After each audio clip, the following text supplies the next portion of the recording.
Welcome to White Rose Media, the very, very lo-fi channel here on YouTube. I am starting my second video, and I had planned to do something else altogether, but I sort of started stumbling across more stuff about the Brett Cooper situation that I thought was really, really fascinating.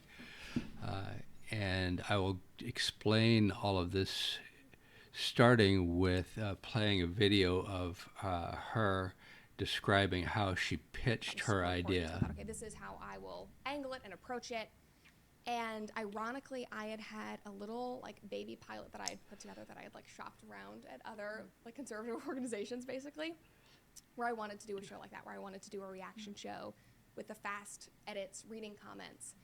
And for legal reasons, Daily Wire could not accept it. They were like, we can't accept a pitch, but you can just tell us about it. So they actually never saw that. Okay, so this is important because if she presented something in fixed in a tangible medium of expression to them, i.e. a video that shows the format of the show, she would have a case for claiming that the comment section as seen on the Daily Wire is derivative of her comment section video show that she had planned to do. But unfortunately, they said we won't look at it because that would be a problem for us, and that is the reason she would have grounds to claim that it's her intellectual property. So, and she also admits here that she did not, they did not look at it, so she cannot use that video as evidence of her intellectual property. It's just, that's off the table now. Also, she can't just release it in public because she's probably got very strict non-disparagement language in her contract, so there'd be severe financial penalties if she were to release this video saying, look, they stole my idea. So she can't take this to court and she can't release it. Basically, that's what comment section is. And they had a very similar idea, and so it really felt just meant to be and very harmonious because I sent in my little audition. I met with them, and we were, just riffing on what we saw the show being and where the actual need was for young people. And it was very cool because the entire team that developed my show with me, they're all Gen Z. They're all my age. Some of them aren't at the company anymore, but I think the oldest was 24. And okay, and this is important because they told her that they wouldn't look at her pitch because then she could say, that's my intellectual property. But what she's now describing is what happened, and you'll see that in the next video. They had her redo her pitch with the Daily Wire team, and now the Daily Wire has a second layer of protection. They can say it wasn't her idea at all. It was something that we developed in-house here. But let's just go through the two videos and see how this worked out. so this show was created by young people. It was created for my generation. Obviously, people of all age watch it, but it was specifically, filling a niche that we all had felt, didn't exist for us. So this is the play. It's kind of something From the beginning, I sat in a meeting with Jeremy and Caleb and the whole team, and we pitched comment section. And this is the play. It's kind of like a con game where you string the person. We need you to come in. This is important. We can get this done. So she's excited now. They're letting her come in and create pitch videos with their team. This is great. But it's going to be a big loss for her in the long run because now they have undisputable grounds that this is, an in-house thing, not her idea. And we had produced a pilot, and the marketing team and the social media team was developing it. Yeah. They brought me in. I could have been fired at any moment. If they had not greenlit the show, my job would have been axed. I had nothing else to do. Not my show would have been axed. I would have been axed. Sat in this meeting with Jeremy. We played the pilot, and he got through it. We watched all three. Looking back on it, it was a terrible, terrible pilot. But he looked over at me. He was silent in his normal Jeremy way, contemplating things, and looked at me and he said, I don't understand this show, but I know other people will. And that's pretty evident that he doesn't understand the show. And they still don't understand the show, given what they've been doing with this Reagan person. I don't remember her last name, and I'm not going to bother to look it up because I don't care. But it's pretty evident that this is not the sort of thing that they would have developed in-house. They didn't have any concept of what this should be. So I do believe that it's an idea that she brought to them, but that's just speculation. And because she probably can't release that initial video, I don't know, if we'll ever see any evidence of that. There's probably a time limit on her non-disparagement clauses and all those other things, so it'll come out in a couple of years or something when it doesn't matter anymore.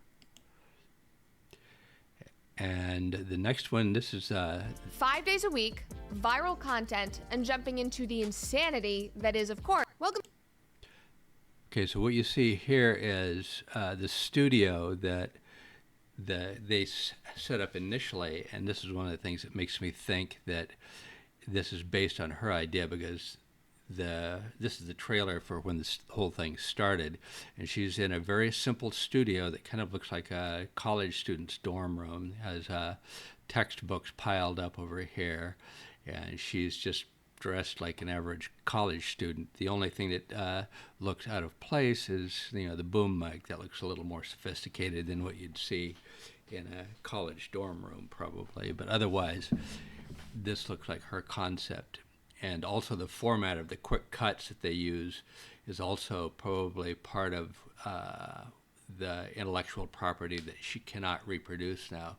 The whole format of the show is owned by the Daily Wire. 5 days a week, viral content, and jumping into the insanity that is, of course. Welcome back to the comment section. I'm Brett Cooper. So as you guys know, if you watch the show regularly, we often talk.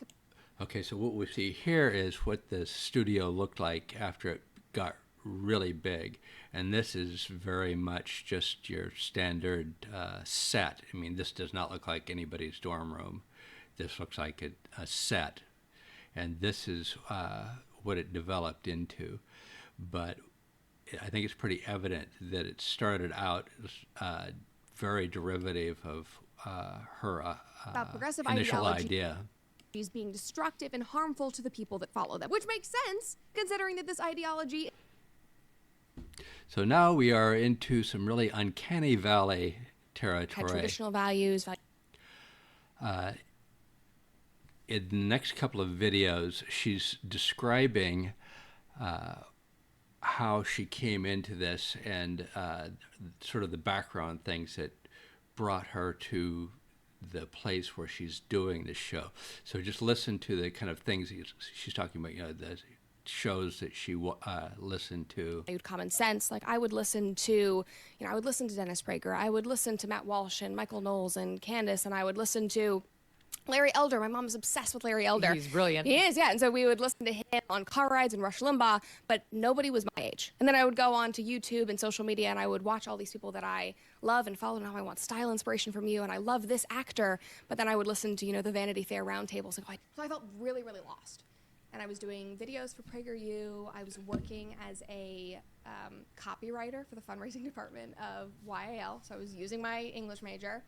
And I was writing and doing videos for Foundation for Economic Education. So I was in this social media space, and a couple of my videos had made their way to Daily Wire, and so they slid into my DMs, literally, and said, would you be interested in, sending in an audition and meeting with us? I thought that they were looking at like 1,000. Welcome. Okay, so now we are into Reagan, and I want you to pay close attention to what she describes as her history, where she came from, the kind of things that she did that led up to her being at the Daily Wire and doing this show. To a new chapter of the comment section, and I am your new host, Reagan Conrad. Now, some of you are probably asking, who is this chick? Where is Brett? What is going on? And those are all very valid questions. So before we get into today's episode, I want to just recap a few things with you all. Now, many of you have known me as producer Reagan. I've been working on this show for almost 3 years now. I started with Daily Wire fresh out of college with a journalism degree and a resume full of social media work. And prior to applying here, I was listening to Ben Shapiro and Matt Walsh and Michael Knowles literally every day because they were the voices online echoing my thoughts and my values and my beliefs. So I decided to apply to the Daily Wire. And I got a job, and I moved across the country from Pennsylvania to Nashville, and I've been here ever since. Now, And this is very bizarre. Almost, it's literally beat for beat, item for item, identical to Brett Cooper's history. She did this out of college. She'd applied to law school, didn't go to law school, started working in social media, got the offer at the Daily Wire, moved across the country. So not only is Reagan imitating Brett Cooper's gestures and her way of speaking, she's imitated her origin story down to the last detail. It's almost like she's trying to convince us that she's the same person. So there's, a few things that might explain this. She might be some sort of bizarre alien trying to take the form of Brett Cooper, or there's a more sophisticated web of things they're doing to try to claim intellectual property. And some of the things are, you can trademark the name and likeness of a person. It doesn't seem like they've tried to trademark Brett Cooper's likeness, but I do believe that they do have control of her name. And this is one of the things that struck me as I was looking into that. She has to use this strange hashtag with 2 B's, and it kind of makes her channel hard to find on YouTube because it has this very odd format. And you'll see that this is the URL for it here. So I suspect that because her name became so associated with so much Daily Wire content, that it's sort of like the situation that Prince found himself in, where the record company had trademarked his name because it was so associated with so much of their product. And he couldn't freely use his own name, so he had to use that weird symbol and perform as the artist formerly known as Prince. And also, you can trademark poses and gestures. So some of the examples of that are this Usain Bolt lightning thing. Here's Mo Farah doing his little thing. Here's Gareth Bale symbol that, his hand gesture that was trademarked. Here's another hand gesture that was trademarked. So you can trademark gestures and poses. And I suspect that what's going on with Reagan and her imitating Brett Cooper so closely is that not only is the format of the show with quick cuts between 3 cameras their intellectual property, but her gestures are part of it. So it's like the way the show is cut, the way it's set, and the way she moves are all parts of the things that Brett Cooper is restricted from doing. And it seems bizarre to me that they would include her background story, and that's just so strange. But all of this struck me as like, this is so very, very, very weird, but it does seem to be around the Daily Wire trying to control what Brett Cooper can do since she's left the company. She can't claim her intellectual property because of the way it was set up when she started there.